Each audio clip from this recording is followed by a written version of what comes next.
This love I have inside is everything it seems. But for now I find it's only in my dreams that I can change the world. I will be the sunlight in your universe. You would think my love was really something good. Baby, if I could change the world.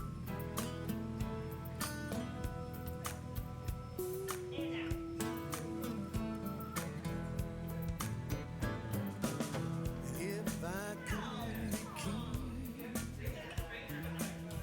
even for a day, I'd take you as my queen. I'd have no other way. And all of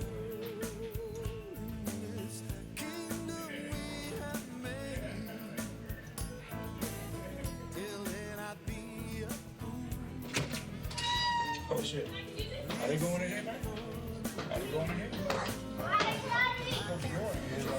I'm saying the light ain't on, that's what I mean. Oh. Yeah, I'm gonna go out. I would be the sunlight in your universe. You would think my love was really something. Okay. That's the only switch. Yeah, I think so. I guess I'll try that other one. They're all on.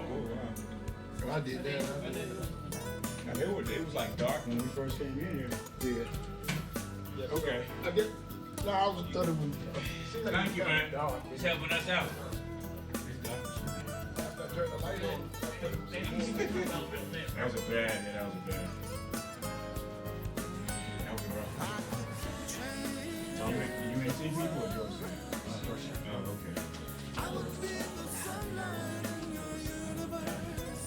That was bad. You would think my love was really something. Are y'all in reading period now?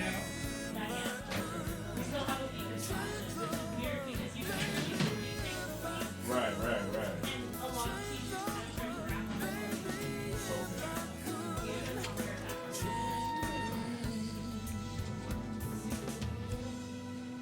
Mood lighting in here. Yeah, I know.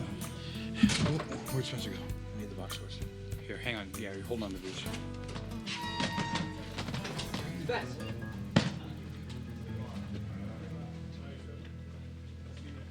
Oh, that's how you do it. Okay. It was like dark when we moved in. When we came I've in. never done that before.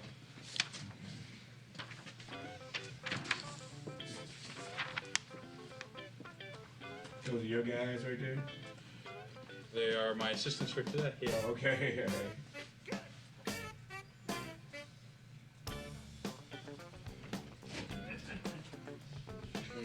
I'll put that right there. You might have to pick these up.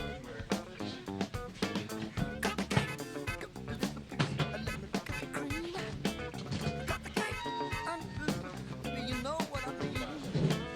Cut the cake, give me a little bit on the side. Cut the cake, I need a little piece to keep me satisfied.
the football. I thought he did die. What's that? Yes. Well, he got to avoid this, but I want to Okay. get to the name too. Let me check what it I'm there.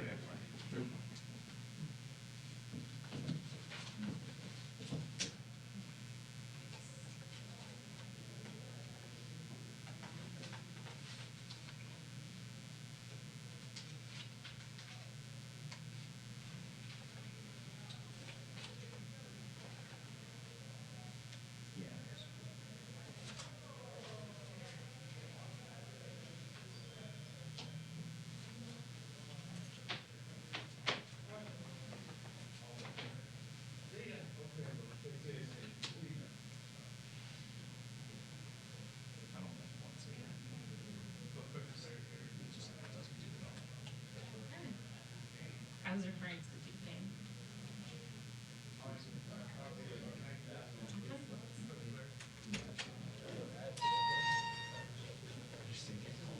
Coach and players here.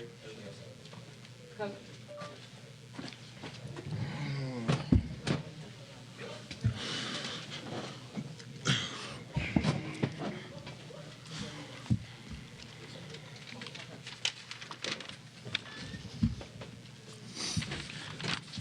Okay, we can start with a quick opening statement from Coach Miller.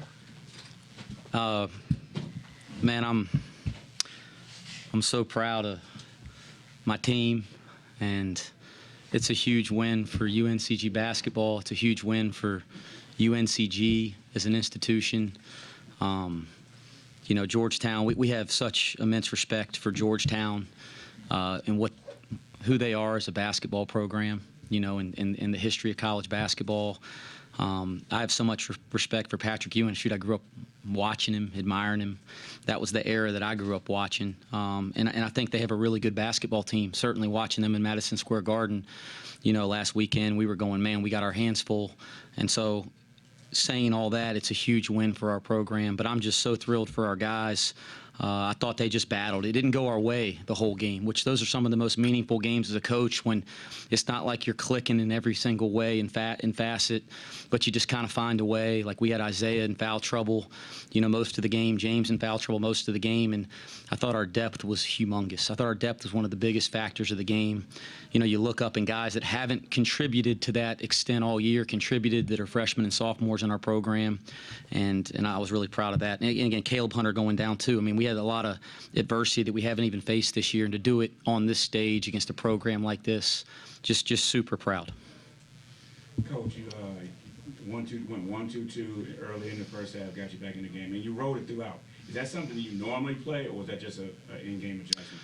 Yeah, we play our three-quarter court pressure pretty much every possession of the year. We've done that. This is our fourth year doing that now.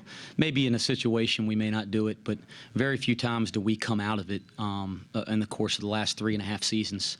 So that's kind of who we are, and we knew they would attack it, and they had some success, but I did think over the course of the game it was able to have a little bit of a factor on the flow of the game for them offensively, and we were fortunate to get our hands on a couple balls that I think led to some open shots. Were you surprised at their efficiency of their trap, of their pressure in the second half? It was able to get them back in the game and get things going. You had like 3-4 straight turnovers. Surprised? No. Frustrated? Yes. We saw on tape how effective their three-quarter court pressure was, and it's different. Like it starts with a two-guard front, and then they kind of match up, and then they kind of trap you. They trap the ball really hard and fly around, and we saw that they have had success doing that to everybody they played except Texas, because they didn't try to do it against Texas. So we were really concerned. We spent the last 2 days in practice working on it. I think these guys were frustrated at the end of practice yesterday because we were struggling to break it versus our scout team, and it did kind of turn the game back in their favor when we made a big run there to start the second half. So we weren't surprised. We watched a lot of tape on it, tried to prepare our guys, but it was very effective, and we didn't handle it well, especially in the last 14, 15 minutes of the game. What were you able to do to slow down Amir Yurtseven?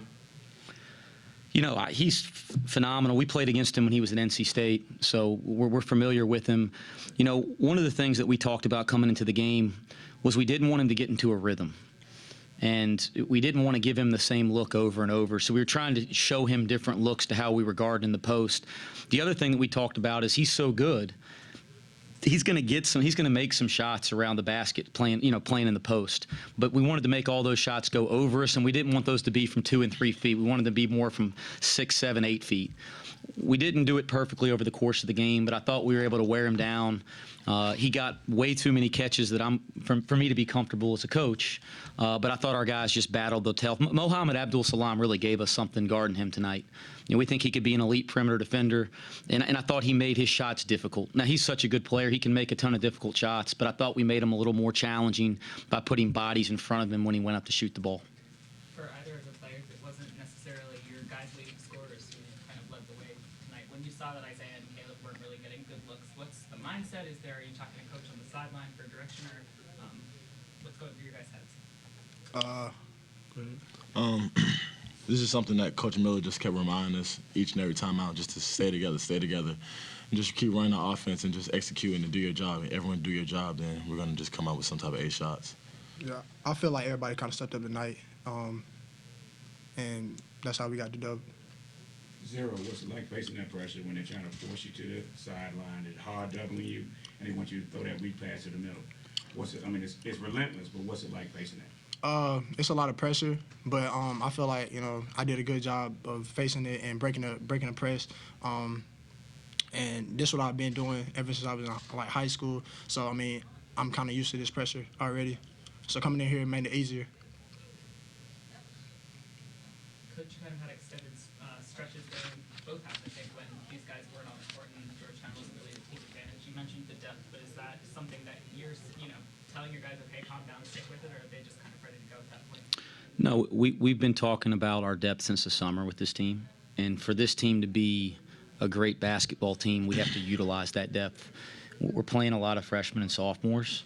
So at times we've utilized it well, and at times it's hurt us a little bit, to be frank. But that's what non-conference basketball is about. You're trying to grow, in the first 2 months of the season. So by the time we get to league play, we're playing 10 guys every night and wearing people down. But saying that, I thought our depth was effective tonight. It hasn't been every night that we played this year so far, but it was effective tonight when you see, like Keyshawn, played such extended minutes in the second half. And quite frankly, I thought he stunk in the first half. I was challenging his butt and didn't think he was very good. And then he came out and was terrific in the second half, and then he hits 6 big-time free throws. Freshman to come in there after not playing well and has a coach jumping on you. So, I think our youth our youth being ready is what's going to make the depth of this team good. And I thought the youth tonight found a way. And that's a good sign for us moving forward, because we do think we have to be a deep team to be effective. It seemed like you guys were communicating about as well as just about anybody that comes through here defensively. Is that kind of a bread and butter type thing? Man, don't tell our guys that, because we think they don't communicate at all. No, the way we play defensively, the way we press, the way we pressure, we're going to be in lots of rotations and scrambles. So being able to rotate out of things is a big part of who we are on every single possession. And if you're going to rotate and scramble effectively in college basketball, you have to be an elite communication team. We stress it and work on it every single day. Our upperclassmen are pretty elite. James Dickey, beside me, maybe one of the best communicators that I've ever seen on a college basketball court. We're trying to get 10 guys, 11 guys, 12 guys to be that way, but it was effective at times tonight. Apparently pressure is a program foundation for you. How much time do you put into it? How much time do you focus on it? Not only during the season, but the off season in preparation. Every day. We play live basketball every day we practice. We play pressure defense every day we practice. I think if these guys, if you ask them honestly what we do in practice, we spend 60 to 80% of our time in practice working on our defense, but we spend unbelievable time working on our skill development too. So we're trying to develop their individual skills throughout the off season, before practice, after practice. But in practice, we're working on being an elite defensive team. All right, guys. Anybody else? All right. Thanks, Coach. Thanks, guys. Thank you. Appreciate it. Yeah, we've been working on that every day. Oh, yeah, that was your wish, man. Appreciate it.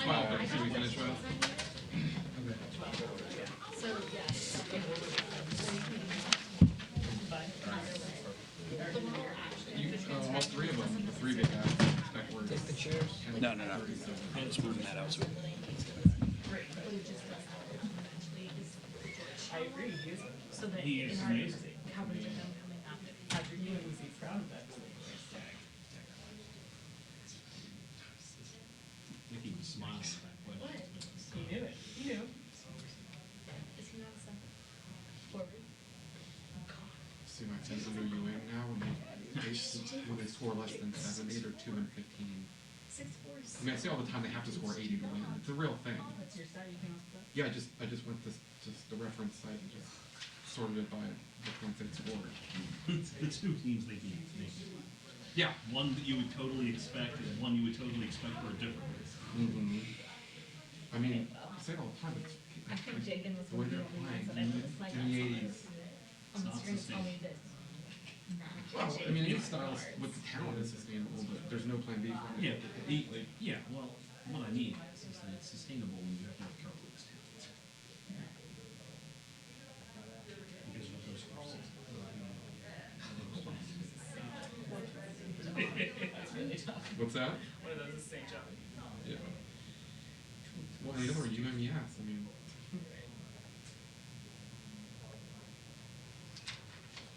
Let's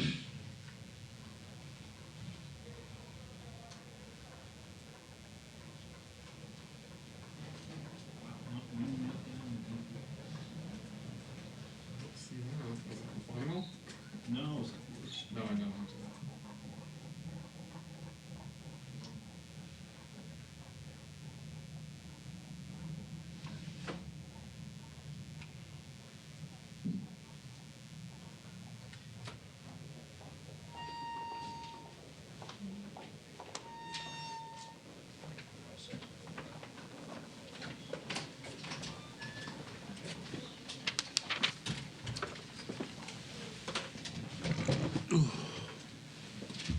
First question? Coach, they apparently press all the time. How would you rate your team's ability to handle it, that 1-2-2? You know, for the most part, I thought we did an okay job. You know, it's not really it's more of a press to slow you down. They did a good job of slowing us down, but the problem we had is the turnover. We turned it over 19 times again against a press that's really not very aggressive. So that's disheartening. Patrick, what did you think of the offense tonight? It looked like you guys were getting some good shots, but just were having trouble finishing either your 7 at the rim or missing a few. We got great shots. We didn't make them. I mean, you know, Omer, he was 3 for 12. James was 4 for 15. Mac was 3 for 10. If your best players are not going to shoot a great percentage, then it's going to be hard to win. You know, they got good shots for the most part, especially Omer. You know, we got him the ball deep a few times. Was able to make good moves. He just couldn't finish it. You guys have done this a couple times, I guess. We're in New York when you played really, really well against Texas and Duke and kind of got up for those ranked teams. How do you kind of get these guys to keep at the same level when they're at home playing non-conference stuff, or when they're? Well, that's the big thing. You know, we talked about that yesterday. You know, that's one of the things we spoke about. You know, you can't, you know, get up for the Texas and the Duke and then not show up for, you know, the teams that you perceive as not good. Greensboro is a great team. They're a very good team. They showed they've battled a lot of other big programs. You have to take your hat off to them. They played well. They played hard. They scrapped. They clawed. They out-rebounded us. We gave up another 16 offensive rebounds. We gave up 19 to Duke, 16 to them. You know, we got to, and then we gave up 2 crucial free throw rebounds. You know, the one at the end, that's the biggest one of all. You know, you know what like I told them, who's gonna go get it? You know, I can't play anymore. I can't go out there and rebound and do the things we need to do to win. It's got to be them. Are you heartened by 3 reserves and 2 starters clawing your way back into the game, including Myron Gardner? Are you heartened? I thought that they did a very good job. Myron, Javon, they did an outstanding job with their energy, their effort, something that we were lacking. To build off Ava's questions, it's hard to kind of square that you've seen Say that again? Is it hard to kind of square in your mind that you've seen two different versions of your team or multiple different versions of your I've seen multiple different versions of my team. You know, against Texas, we showed that we're capable of playing great defense. The Duke game, whatever, you know, bad calls or whatever, you know, we turned it over. They gave them 19-second chance points. Well, we had our opportunities. Today, we didn't show up, and I'm disappointed in that. The way your team is constructed, is it fair to say that you need to be scoring in the high 70s, the 80s to give yourselves a better chance? Yes, we have to score better than we did tonight, and we have to do a much better job on the defensive end. I mean, they only got they scored 65 points, you know, but we didn't bring our A game, both offensively, you know, missing shots, turning it over. Those things can't happen. McClung sat for a long period in the second half. You guys made a comeback. What were you sort of missing from him today that he was on the bench rather than on? I just didn't like what I was seeing, so I went with someone else. Coach, Josh played less than 10 minutes in the game. How do you try and see him get more opportunities in the future, and how do you sort of get him the ball as that energizer on the team? Well, that's on him. You know, the energy, the effort, he has to bring that every night. Getting him the ball, that's something I'm not worried about. He has to play. He was minus 18. And we need for him to be much better than that. That's the reason why he didn't play. Overall, do you think your guards' decision-making is improving, staying the same, or decreasing? Sometimes decreasing. We're still building. We still have a long way to go. And one of the things I tell my team is that until they stop thinking about me and start thinking about we, that's when we're going to win. Right now, we're too selfish. We need to be more unselfish. Any last questions? Thank you.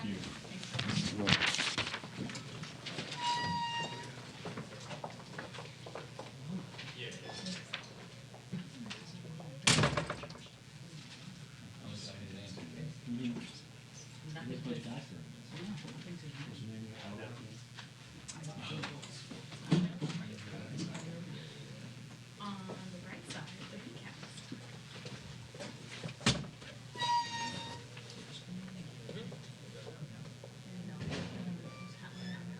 You guys know if players are in, or was that it? That's going to be it. That's it. That's it? They're done. Nice. Okay. Thanks. All right, I'll see you another time. Yes. What's your name? When is wrong? Ashley.